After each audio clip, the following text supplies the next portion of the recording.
پیر سید رضا علی شاہ ہمدانی محمدی سیفی کا سفر آخرت، جو خاص مرید تھے ابوالعطا سید عبدالقادر شاہ ترمذی محمدی سیفی، جو بندہ خدا اللہ کے ذکر میں محو رہتے ہیں، ان کی وفات بھی ایک نورانی سفر بن جاتی ہے۔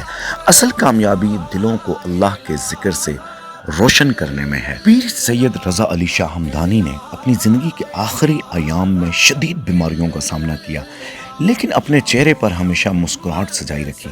ان کی وفات پر ہر طرف سے لوگوں کی آمد نے ثابت کیا کہ وہ نہ صرف دنیاوی طور پر کامیاب تھے، بلکہ روحانی اور اخلاقی سطح پر بھی اپنی ایک الگ پہچان رکھتے تھے۔ ان کے جنازے میں مختلف علماء کرام، خلفائے کرام اور سلسلہ سیفیہ کے بڑے بڑے بزرگوں نے شرکت کی۔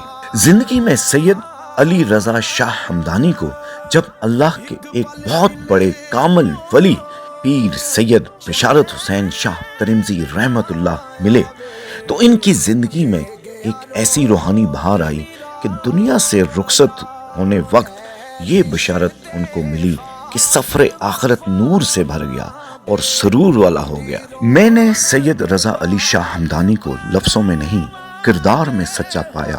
وہ دوست کم اور نعمت زیادہ تھے۔ ان کی موجودگی دل کو اللہ کی طرف موڑ دیتی تھی۔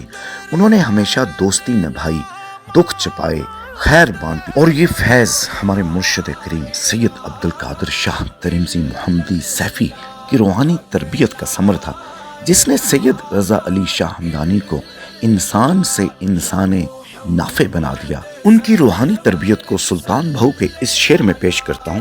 کیتی جان حوالے رب دے، اساں ایسا عشق کمایا ہو، مرن تو اگے مر گئے باہو، تا مطلب نو پایا ہو۔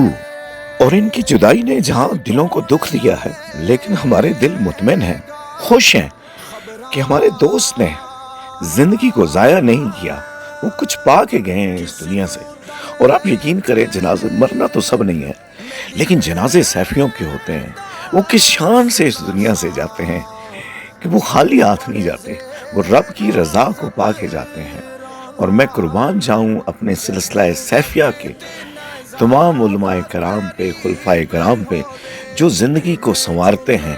اور دیکھیں سلسلہ سیفیہ کی خوبصورتی، دیکھیں کہ دنیا کو بھی سنوارتے ہیں اور سفر آخرت کو بھی سنوارتے ہیں۔ یہ چہرہ دیکھیں، یہ نور دیکھیں، اور آنکھوں میں دیکھیں، آنکھوں میں غلاف کعبہ کا دھاگا ہے، اور کیا نورانی چہرہ ہے، کیا چہرے کی بشارت ہے، کیا چہرے کی نورانیت ہے، اور کیا زندگی ہے کہ زندگی میں بھی شان سے گزارتے ہیں اور جاتے بھی شان سے ہیں۔ دل بہت دکھی ہے، لیکن دل کو یہ اطمینان ہے کہ زندگی رائے گاہ نہیں جائے۔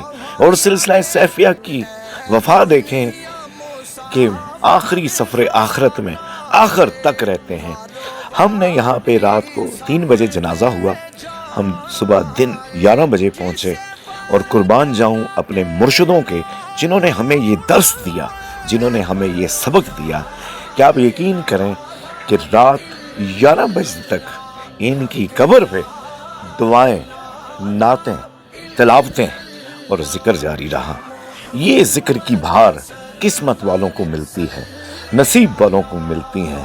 میں قربان جاؤں ان کے نصیبوں کے جو سلسلہ سیفیہ سے جڑتے ہیں۔ سلسلہ سیفیہ نام ہے روحانیت کا، نام ہے خدا کی پہچان کا، خدا کی معرفت کا۔ میں قربان جاؤں اس سلسلے پہ، جن کی بہاریں زندگی میں بھی ہوتی ہیں اور قبر میں بھی جاتی ہیں۔ یہ ایسا سلسلہ ہے جس نے پاکستان میں روحانیت کو ایک الگ شان دی، پہچان دی، مقام دیا، اور بندوں کو، اللہ کے بندوں کو اللہ سے اس طرح جوڑا جیسے ان کا حق ہوتا ہے۔ تے لے او یار حوالے رب دے، میلے 4 دناں دے، اس دن عید مبارک ہو سی، جس دن پھر ملیں گے۔ اس سفر راہ عشق روحانیت میں آپ کو لاکھوں سلام، آپ کی قبر انور پہ لاکھوں کرم کی بارشیں، اور یہ آخری سلام ہمارا قبول کیجیے۔ السلام علیکم۔